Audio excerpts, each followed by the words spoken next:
देश की तीसरी सबसे बड़ी पार्टी बन गई और जब आप लोग आए थे तब भी और अभी भी आप कहते हैं कि समाजवादी पार्टी जो आपके साथ विधायक है वो भी कह रहे हैं समाजवादी पार्टी समाजवादी पार्टी की तरफ बढ़ रही है। लेकिन 2024 का जब चुनाव आया आप लोगों के जाने के बाद तो 37 सीटें जीत बात क्यों करते हैं। चलेगा, धन्यवाद। अच्छा, समाजवादी पार्टी ने 2024 चुनाव जैसा अभी आपने कहा, हमको जो कहना था। एक आखिरी सवाल समाजवादी, अच्छा, लेकिन अब समाजवादी पार्टी के कुछ लोग कह रहे हैं कि अगर इतना ही है तो समाजवादी पार्टी के सिंबल पर जीते हैं, अगर खुद पर इतना भरोसा है तो इस्तीफा देकर आ जाए मैदान में। हैसियत होती तो हम 12 चुनाव हुए समाजवादी पार्टी को सम्मानजनक लड़ाई में ला देते। जीतने हारने की बात छोड़ दीजिए, लड़ाई हजरतगंज में नहीं होगी, लड़ाई ऊंचाहार की गलियों में होगी, गाँव में होगी। अखिलेश यादव जी ने कई बार सार्वजनिक मंचों से कहा कि आप जो है उनके करीब होते थे और उनका आरोप था कि आप संघ से जुड़े हुए थे और कहते थे कि मैं वहाँ की खबरें मैं आपको ला के देता हूँ, और उनको मालूम था कि आप पहले से ही वहाँ जुड़े हुए थे, उन लोगों के संपर्क में थे। समाजवादी पार्टी ने आज अपने 3 बागी विधायकों पर कार्रवाई करते हुए पार्टी से निष्कासित कर दिया। हमारे साथ बातचीत करने के लिए मनोज पांडे जी हैं, ऊंचाहार रायबरेली से विधायक हैं। सर, आज पार्टी ने आप लोग 3 विधायकों को निष्कासित किया है, मनोज पांडे जी और राकेश प्रताप सिंह गौरीगंज, अभय सिंह गोसाईगंज। क्या कैसे आप, जब आपको खबर लगी तो क्या लगा कि पार्टी से एक 30 साल का नाता टूट गया? नहीं, ये तो नाता आपने बहुत पहले तोड़ दिया था, आपने इसको दिखाया है, पूरे देश की मीडिया ने दिखाया। ये तो नाता तब टूट गया था जब रामचरितमानस को जलवा रहे थे, जब भगवान राम को गाली दिला रहे थे, सीता मैया को डायन कह रहे थे, गंगा मैया को नाला कह रहे थे, हिंदू देवी देवताओं के ऊपर आघात कर रहे थे, रामचरितमानस को गली गली जलवा रहे थे। तो नाता तो उसी दिन टूट गया था। और उसी के तुरंत बाद आज से ठीक 1 साल 1 महीने पहले हमने समाजवादी पार्टी छोड़कर ऑफिशियल रूप से भारत के यशस्वी गृह मंत्री और भारतीय जनता पार्टी के पूर्व राष्ट्रीय अध्यक्ष जी की गरिमामयी उपस्थिति में लाखों लोगों के साथ मैंने भारतीय जनता पार्टी ज्वाइन कर लिया था। जो देश की प्रमुख खबरों में से एक खबर थी। तो जो व्यक्ति उस दल में था ही नहीं, हम चौनी के वहाँ के सदस्य नहीं हैं, हम भारतीय जनता पार्टी के कार्यकर्ता हैं, तो हमें एक दूसरा राजनीतिक दल कैसे हटा सकता है? हमको तो इनकी दिमाग पर, इनकी मानसिकता पर, इनकी सोच पर हमें दया आ रही। मैं हतप्रद हूँ, आश्चर्यचकित हूँ। लेकिन अब समाजवादी पार्टी से क्या उम्मीद करें? यही उम्मीद कर सकते हैं इसी तरह की हरकत की। सर, आप समाजवादी पार्टी से विधायक रहे, इतने दिन का नाता रहा, और आपने जैसा आप कहते भी रहे हैं कि हमने समाजवादी पार्टी में बहुत संघर्ष किया, सड़क की बातों पर आप आहत हुए, वो भी पार्टी से चले गए। आपने भी समाजवादी पार्टी तो कहाँ दो राह पे खड़ी हो गई? कैसे 2 राह पे खड़ी हो गई? आप भी साथ छोड़ के चले गए, स्वामी प्रसाद मौर्य भी चले गए। देखिए, जब अगर आपकी खराब नीति होगी तो आप कहीं के नहीं रहेंगे।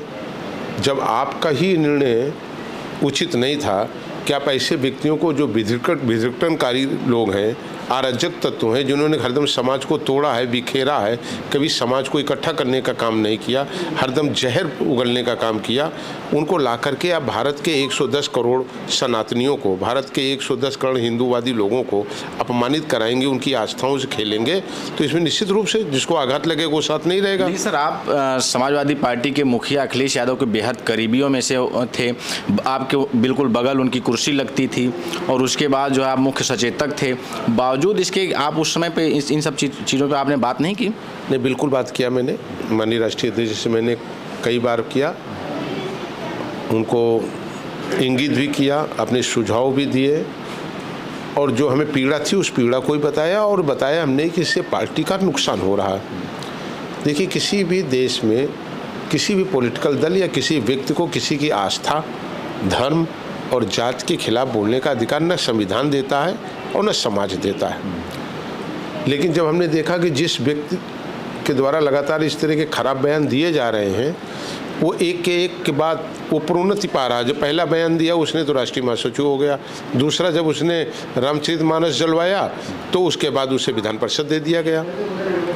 तो जब वहाँ पर हमने देखा कि लोकतंत्र को दबाया जा रहा है, विचारों की जो अभिव्यक्ति है उसको रोका जा रहा है, तो हमने कहा कि आस्था हमारे खुद का निजी विषय है, इस पर हम हमला स्वीकार नहीं कर सकते। पद प्रतिष्ठा के लिए क्यों राजनीति नहीं करते हैं, जनसेवा के लिए राजनीति में आए हैं।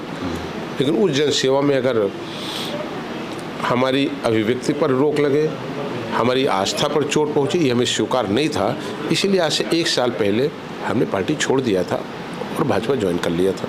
अखिलेश यादव जी ने कई बार सार्वजनिक मंचों से कहा कि आप जो है उनके करीब होते थे और उनका आरोप था कि आप संघ से जुड़े हुए थे और कहते थे कि मैं वहाँ की खबरें मैं आपको ला के देता हूँ, और उनको मालूम था कि आप पहले से ही वहाँ जुड़े हुए थे, उन लोगों के संपर्क में थे। जैसे ट्यूट की बचकाने वाली बात है, इस तरह की बचकाने बात का मैं कोई जवाब नहीं देता हूँ। ये 30 साल में उनको समझ में आया, ये तो बहुत पहले उनको समझ में आना चाहिए था। तो अब अगला जब चुनाव होगा, 2027 का चुनाव आएगा, तो आप भारतीय जनता पार्टी की तरफ से ही चुनाव लड़ते हुए नजर आएंगे? पार्टी निर्णय करेगी, जो पार्टी का निर्देश होगा वही सर्वोच्च होगा, उसी को स्वीकार करेंगे, उसी का पालन करेंगे कार्यकर्ता के रूप में। वापसी का कोई जी समाजवादी पार्टी आगे बढ़ जाने के बाद पीछे पलट के नहीं देखा जाता। अच्छा, लेकिन अब समाजवादी पार्टी के कुछ लोग कह रहे हैं कि अगर इतना ही है तो समाजवादी पार्टी के सिंबल पर जीते हैं, अगर खुद पर इतना भरोसा है तो इस्तीफा देकर आ जाए मैदान में। ये हैसियत होती तो हम 12 चुनाव हुए समाजवादी पार्टी को सम्मानजनक लड़ाई में ला देते। जीतने हारने की बात छोड़ दीजिए, ये ऊंचाहार की जनता की कृपा है कि 3 बार से वो मनोज पांडे अपने बेटे और भाई को जिता रही है। मैं ऊंचाहार की जनता को आभार प्रकट करता हूँ, और लड़ाई तो भी फिर होगी। हम आप सबको भी आमंत्रित करेंगे, आइएगा। लड़ाई हजरतगंज में नहीं होगी, लड़ाई ऊंचाहार की गलियों में होगी, गाँव में होगी। गरीब जनता जिसके लिए लड़ती हो, जिसको गरीबों का आशीर्वाद रहता हो, पूरे क्षेत्र के लोगों का आशीर्वाद रहता है, उसका बाल बांका कोई नहीं कर सकता। अच्छा, जिस जनता का आशीर्वाद, जो 1 लाख जनता थी, उसी 1 लाख जनता में समाजवादी पार्टी के समर्थक रहे होंगे, समाजवादी पार्टी के कार्यकर्ता रहे होंगे, समाजवादी पार्टी के बूथ एजेंट भी रहे होंगे। मैं आपको ऐसे समझ गया, 1 गए हैं और 11 आए हैं, औसत ये है वहाँ पर ऊंचाहार में। 1 गए हैं 11 आए हैं। लेकिन सर, जब रिजल्ट आया 2024 चुनाव का, जब आपने भारतीय जनता पार्टी ज्वाइन की, उम्मीद थी कि रायबरेली में जीतेंगे, लेकिन ऊंचाहार में सबसे बड़ी हार हुई भारतीय जनता पार्टी की, आपके ज्वाइन करने के बाद, प्रचार प्रसार करने के बाद भी। आपको रिजल्ट मालूम है?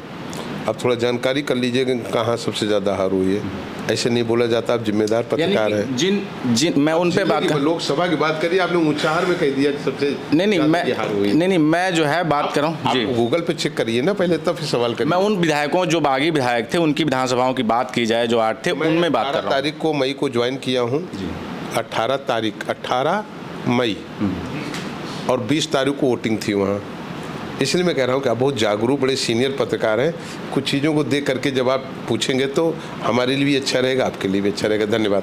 अच्छा, समाजवादी पार्टी ने 2024 चुनाव, जैसा अभी आपने कहा, हमको जो कहना था एक आखिरी सवाल, समाजवादी पार्टी ने 2024 का चुनाव देश की तीसरी सबसे बड़ी पार्टी बन गई, और जब आप लोग आए थे तब भी और अभी भी आप कहते हैं कि समाजवादी पार्टी, जो आपके साथ विधायक वो भी कह रहे हैं समाजवादी पार्टी समाजवादी पार्टी की तरफ बढ़ रही है, लेकिन 2024 का जब चुनाव आया आप लोगों के जाने के बाद तो 37 सीटें की बात क्यों करते हैं? अब 24 के बाद 25 आई है ना, 24 पहले था, 25 आ गया। उत्तर प्रदेश में 13 विधानसभाओं में चुनाव हुए, उपचुनाव। समाजवादी पार्टी हारी है 1.5 लाख से, 1.5 लाख से हारी है, कहीं सम्मानजनक लड़ाई में नहीं रही। अब 24 को अभी लिए घूम रहे हैं, 25 आई है ना।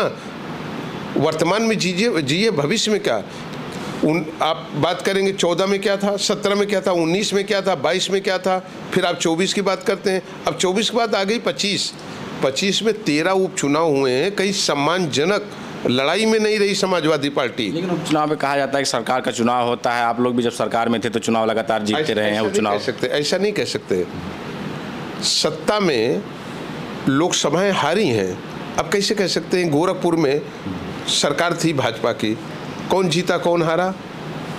फूलपुर में क्या हुआ?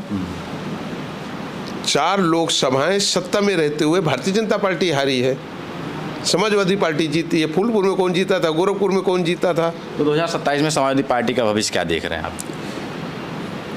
जिस दल में हम हैं नहीं, उस दल के किसी भविष्य से मतलब नहीं है।